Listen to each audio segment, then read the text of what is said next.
Welcome to Brothers of the Word, because, brother, you need the Word. And today's message, this is the first Sunday of the biblical month. It's not the first Sunday of the calendar month. But God has commanded me to teach on health on each first Sunday of the biblical month. And today, in my natural mind, I really did not want to do that because we just completed a fire-filled, soul-stirring, exciting revival. And I said, God, I don't want to come after the revival with some dull health stuff. I need some exciting stuff to follow the revival. And God said, stick with the program. There are people who will need this, and this will save somebody's life. I got a message around 3 o'clock this morning from Prophet Dexter Harden. And he contacted me and he said that his father had just had congestive heart failure and they had to rush him to the hospital and to pray for him and his family. I talked with him this morning. He said his father is doing fine, but he told me about the medical ordeal that they had to go through, and he's still in the hospital, and he's only 62 years old. And even though we often have the great gift of prophetic and of the laying on of hands, there is a natural portion that if we follow, we can avert the healing divinely that we require. Divine healing is great, but it is God's second best. Divine health is his best. And everywhere in the Bible where people were divinely healed, where it is detailed, they spent years suffering with the illness. I don't want you to go through that. I would rather for you to come here 50 years later and say, Pastor Bronner, I've been following what you said. I haven't been sick a day in my life, and you haven't laid hands on me. That's what I'd rather for you to have. So God wants me to teach you just some basic things about health. Now, I told you always as we begin every message with health, we're going to first of all reiterate the 7 or the 8 pillars of health. And these 8 pillars of health are the foundation in the natural. Now, this is not, none of this when you deal, it's not spiritual, but when you study the Bible, many of God's health laws, they're not spiritual, they are practical. So this is practical teaching and practical learning, but the foundation are the 8 pillars of health. I talked about them and explained them in detail in Sermon 4021. Number 1, exercise 30 to 60 minutes a day, 4 to 6 days a week. Number 2, eat at least 5 servings of fruits and vegetables daily. Number 3, drink enough water so that your urine remains clear or light yellow. Number 4, maintain a healthy weight and watch your belly button.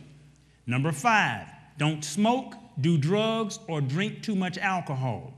Number 6, limit meat, sweets, fried foods, and the full filling.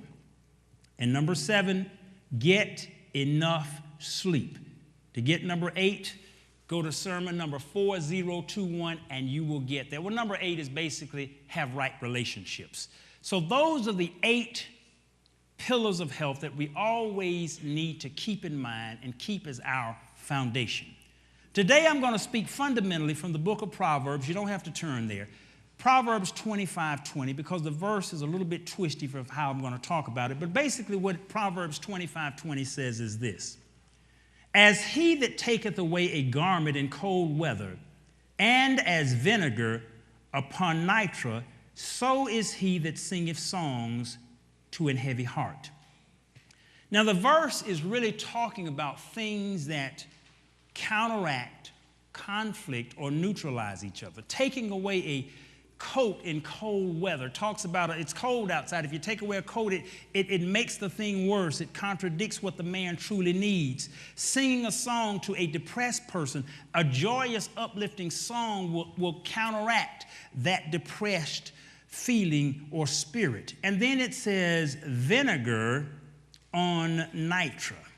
And nitro or niter, depending upon which location you're in terms of how they pronounce it, basically is soda. And soda is any of the various chemical forms of sodium carbonate. And the one that I want to talk about today is the title of today's message, called The Baker's Secret. And the particular version of sodium carbonate that I want to talk about is sodium bicarbonate, what most of you commonly know as baking soda. Now, the reason of what I'm going to do is I deal with particular issues of health. I'm going to talk with you about simple, easy stuff that you can do. Not a whole lot of, a lot of times, people will ask me to come places and speak on health, and they want some of all this deep, heavy-duty stuff. I'm going to try to give you some very simple stuff that you can implement and stuff you can do. If you can't do it, it's not worth a quarter. If you won't do it, it's not worth a quarter. So I'm trying to give you some easy, simple things that will make a practical impact in your life, in your health, and in your future. Over 20 years ago, my father paid a man named Dr. Hoffman.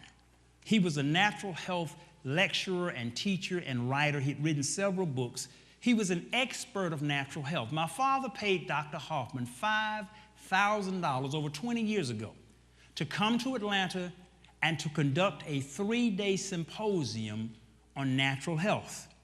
And it was over a 3-night period. But Dr. Hoffman had all of this literature, all of this research, but all of his fundamental health knowledge boiled down to one simple sentence. And Dr. Hoffman said, if you keep the blood free-flowing, alkaline, and getting plenty of oxygen to the tissues, you will never get sick, and if you are sick, you will get well. That was his for 3 whole days, he taught us one thing after another. But every day he said the bottom line to all of this, if you keep your blood free-flowing, alkaline, and getting plenty of oxygen to the tissues, you will never get sick. And if you do get sick, you will get well. So I'm going to deal with fundamentally that middle one, alkaline. Now, many of you have heard a lot of talk about pH and alkaline water and getting the body and the blood alkaline. How many of you have heard about that? Just raise your hands if you heard. See, that's pretty much 75% of the people in the congregation. You've heard the talk about trying to get the body in an alkaline condition. And fundamentally, in a nutshell, most of the major degenerative diseases cannot exist if you keep the body properly alkalized and properly at the correct pH. Now, first of all, the blood is always alkaline. It's a fallacy fundamentally to ever say you've had acidic blood. Your blood basically needs to maintain a pH of about 7.35 to 7.45 for everything to function properly. Now, I'm not going to try to get into technical stuff about what pH is because most of you wouldn't really understand it. pH is technically the negative logarithm of the hydronium ion concentration. Now, I'm a chemistry major, so I understand that, but most folks, if you go to talk about negative logarithms of a hydronium ion concentration, they have no idea what that is. They don't know what a logarithm is. They don't know what a hydronium ion is. They're not sure what an inverse ratio is. So most people don't really understand what pH truly means. It doesn't really matter whether you understand what it means or not. Fundamentally, in a nutshell, pure water has a pH of 7. Anything that is acidic will be less than 7. Anything that is alkaline will be greater than 7. That's a very simplistic way of putting it. Just to tell you some of the things that are acidic, vinegar is acidic because it contains acetic acid. Lemon juice is acidic. The most common alkali substance that you know is drain cleaner. That's caustic soda. That's the basic elementary understanding or explanation. But your bloodstream, for you to remain healthy, needs to have a pH of about 7.35 to 7.45. If your blood falls below 7.35, you get a condition called